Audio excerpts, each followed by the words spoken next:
तो दोस्तों, उड़ने की आशा के आज के 21 अक्टूबर के एपिसोड की शुरुआत होती है एक ज़बरदस्त टकराव से, जहां शकुंतला रेणुका को समझाने की पूरी कोशिश करती है।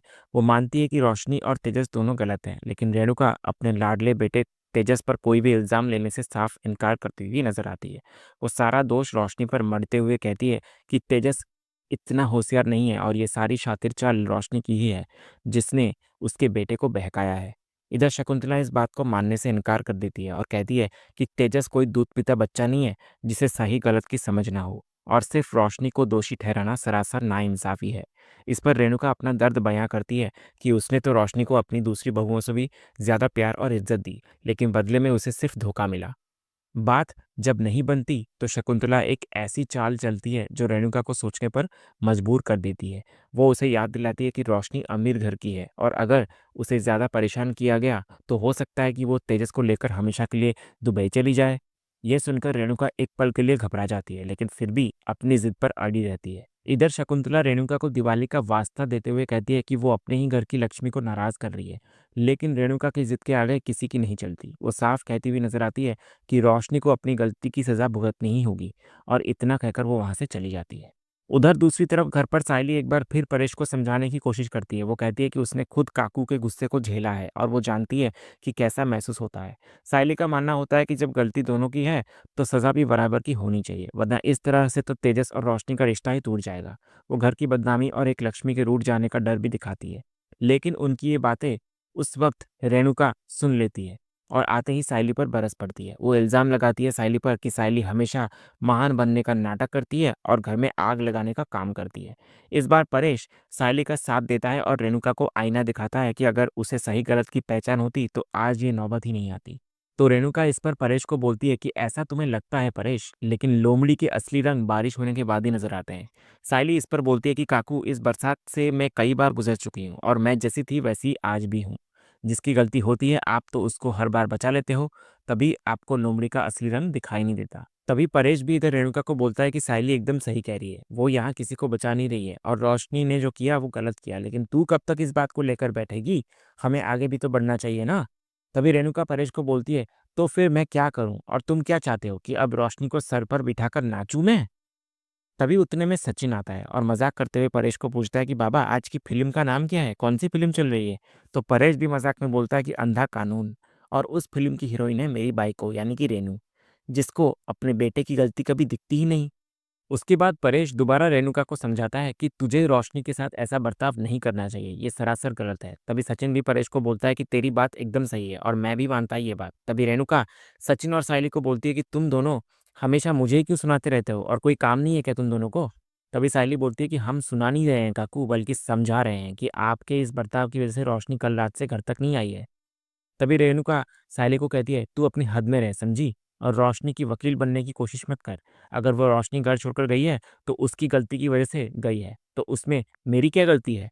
इधर परेश रेणुका को चेतावनी देता है कि अगर उसकी जिद ऐसी ही रही तो रोशनी हमेशा के लिए दुबई जा सकती है और उसके बेटे का घर बर्बाद हो सकता है। ये सुनकर रेणुका थोड़ा नरम पड़ती है। ठीक उसी वक्त तेजस घर आता है। सचिन उसे उसकी माँ का चमचा कहकर ताना मारता है, जिससे दोनों भाइयों में फिर से बहस छिड़ जाती है। तभी सायली सचिन को रोकती है। आखिर में तेजस अपनी माँ से रोशनी को फोन करने की इजाजत मांगता है, और इस बार शायद परेश की बातों का असर होता है और रेणुका तेजस को रोशनी को फोन करके घर बुलाने के लिए कह देती है। तो तेजस फिर रोशनी को फोन करता है, लेकिन दूसरी तरफ रोशनी अपनी दोस्त शिखा के घर पर होती है, जहाँ वो बेहद दुखी और रो रही होती है। जब तेजस का फोन आता है तो वो उसे उठाने से मना कर देती है। वो अपनी दोस्त शिखा को कहती है कि अगर वो अभी बात कर लेगी तो तेजस को अपनी गलती का एहसास कभी नहीं होगा।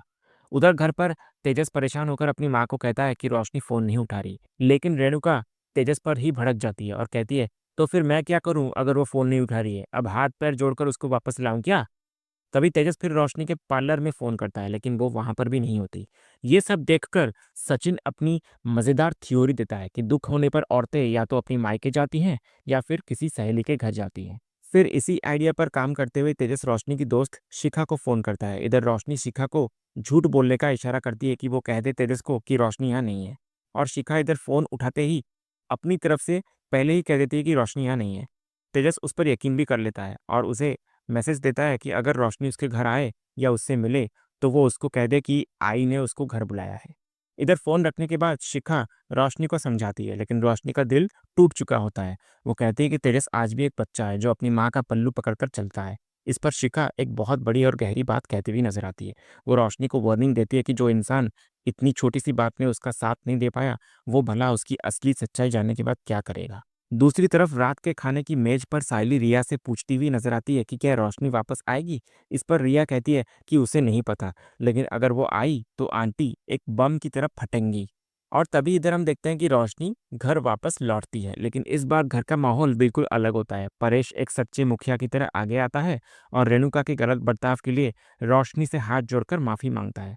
वो कहता है कि रेणुका ने रोशनी पर हाथ उठाकर और उसे खाना खाने से रोककर बहुत बड़ी गलती की है। ये देखकर रोशनी का दिल भर आता है। वो कहती है कि वो काकू की डांटने की वजह से नहीं गई थी, क्योंकि वो उन्हें अपनी माँ मानती है और उन्हें गुस्सा करने का पूरा हक है। तभी वहीं बैठी रेणुका रोशनी को ताना मारती है कि अच्छा, अब मैं तेरी माँ समान हो गई। तब क्या गई थी मैं, जब तूने मुझे धोखा किया, तब मेरी तुझे बिल्कुल भी याद नहीं आई। तो अभी यहाँ ड्रामा करने की बिल्कुल भी जरूरत नहीं है, समझी? तभी इस मौके पर परेश एक बहुत बड़ा और अहम फैसला सुनाता हुआ नजर आता है। वो ऐलान करता है कि आज के बाद इस घर में किसी के भी साथ कोई भेदभाव नहीं होगा और बेटों और बहुओं में कोई फर्क नहीं समझा जाएगा। वो अपनी इस सोच का श्रेय सायली को देता है, जिससे सायली का मान और भी बढ़ जाता है। ये सब देखकर रोशनी और तेजस दोनों ही रेणुका के पैरों में गिरकर माफी मांगते हैं और आगे से ऐसी गलती न करने का वादा करते हैं। तो रेणुका उन्हें माफ तो कर देती है, लेकिन एक शर्त रखती है कि आज के बाद वो दोनों कोई भी फैसला उसकी परमिशन के बिना नहीं लेंगे। लेकिन इस सुलह के बाद भी घर का माहौल पूरी तरह से ठीक नहीं होता। परेश और रेणुका दोनों ही बिना कुछ कहे वहां से चले जाते हैं और उनके बीच की खटास साफ दिखाई हुई नजर आती है। ये देखकर सचिन सायली से कहता है कि ये सब एक ही थाली के चट्टे बट्टे हैं। इधर सायली को दिवाली के मौके पर परिवार की ये हालत देखकर बहुत दुख होता है, लेकिन तभी सचिन के दिमाग में एक जबरदस्त आइडिया आता है। वो सायली से कहता है कि वो कुछ जुगाड़ लगाएगा। इतना कहकर वो सायली को अपने साथ कहीं ले जाता है। अगली सुबह दिवाली के दिन सचिन और सायली घर के तनाव भरे माहौल को बदलने के लिए एक शानदार कोशिश करते हैं। सायली ढेरों पकवान बनाती है और सचिन सबको हॉल में इकट्ठा करता है। वे दोनों मिलकर सबको दिवाली की विशेष देते हैं और धीरे धीरे घर का माहौल हल्का होने लगता है। रिया, आकाश, तेजस और यहाँ तक कि रेणुका भी एक दूसरे को दिवाली की विशेष देते हुए नजर आते हैं, लेकिन परेश अभी भी चुप और नाराज होता है। सचिन उन्हें मनाने की पूरी कोशिश करता है, लेकिन परेश का गुस्सा शांत नहीं होता। वो इस बात से खुश तो होते हैं कि कम से कम सचिन और सायली को त्योहार की परवाह तो है, लेकिन रेणुका इस पर भी परेश को ताना मारती हुई नजर आती है कि वो इन दोनों यानी सचिन और सायली को ज्यादा सिर पर न चढ़ाए। तभी परेश इस पर रेणुका को कहता है, तेरा अब कुछ नहीं हो सकता है रेणु, चाहे ये दोनों अब कितना भी अच्छा काम क्यों ना कर ले, लेकिन तेरी सोच कभी नहीं बदलने वाली। तभी रेणुका बोलती है कि कल रात को ही मैंने तुमसे माफी मांगी थी ना परेश, फिर भी तुम मुझसे नाराज हो। तभी सचिन इधर परेश को कहता है कि जाने देना बाबा, दिवाली है तो तू माफ कर और आगे बढ़। इधर तेजस भी परेश को बोलता है कि हाँ बाबा, आई की कोई गलती नहीं है। तो इस पर तेजस की ये बात परेश अनदेखा करते हुए सबको कहता है कि वो दोबारा कह रहा है कि तेजस को वो परिवार का हिस्सा नहीं मानता। वो कहता है कि वो सबको माफ कर सकता है, लेकिन तेजस को नहीं। इधर रेणुका और तेजस दोनों ही परेश से दिवाली के दिन ऐसा न करने की गुजारिश करते हैं। इस मौके पर सायली एक बार फिर समझदारी दिखाती है। वो परेश से कहती है कि त्योहार का ये समय दोबारा नहीं आने वाला, इसलिए हमें पुरानी बातें भूलकर इसे खुशी से मनाना चाहिए। परेश उसकी बात मान जाता है और रेणुका से पूछता है कि क्या वो साफ मन से त्योहार मनाने के लिए तैयार है। तो रेणुका भी घर की भलाई के लिए हामी भर देती है, जिससे माहौल में थोड़ी नरमी नजर आती है। इसके बाद सभी लोग सायली के बनाए पकवानों का आनंद लेते हैं। रोशनी भी सायली के खाने की तारीफ करती है, लेकिन रेणुका उसे बोलने ही नहीं देती। फिर सायली बड़ी चालाकी से रिया और रोशनी को घर के कामों में हेल्प करने के लिए अपने साथ ले जाती है, ताकि तीनों बहुओं के बीच की दूरियां कम हो सके। उधर सचिन भी आकाश को घर की सजावट में हेल्प करने के लिए कहता है। जब वो तेजस को भी शामिल होने को कहता है, तो वो शोरूम में पूजा का बहाना बनाकर वहां से खिसक लेता है। ये देखकर सचिन कहता है कि कुत्ते की पूंछ सीधी हो सकती है, पर तेजस कभी भी नहीं सुधर सकता। अगले सीन में सायली दिवाली के दिन आंगन में बैठकर जल्दी जल्दी रंगोली बना रही होती है। सचिन आकर उसको टोकता है और पूछता है कि वो इतनी जल्दी जल्दी रंगोली क्यों बना रही है। तो सायली कहती है कि वो इस घर की बहू है और सब कुछ एकदम जल्दी और परफेक्ट करना चाहती है, ताकि घर का माहौल अच्छा हो सके। तो सचिन थोड़ा निराश होता है और कहता है कि इस घर में कुछ भी सीधा नहीं हो सकता, लेकिन सायली का जवाब उसका दिल जीत लेता है। वो कहती है कि कोशिश करने से सब कुछ ठीक हो सकता है और अगर गलतियां हो भी तो हम उनमें खुशियों के रंग भरकर उन्हें सुधार सकते हैं। सायली की इस खूबसूरत बात से प्रभावित होकर सचिन भी उसकी हेल्प करने के लिए तैयार हो जाता है। जब वो रंगोली बनाने की कोशिश करता है और नाकाम रहता है, तो सायली बड़े प्यार से उसका हाथ पकड़कर उसे सिखाती है। वो कहती है कि रंगोली भी एक परिवार की तरह होती है, जहाँ अलग अलग रंग जब एक साथ आते हैं तो उनसे खूबसूरत कुछ नहीं लगता। सचिन उसकी बातों में खो जाता है और उसे प्यार से देखने लगता है। दोनों मिलकर एक सुंदर सी रंगोली बनाते हुए नजर आते हैं और फिर उनके बीच एक प्यारी सी छेड़छाड़ शुरू हो जाती है।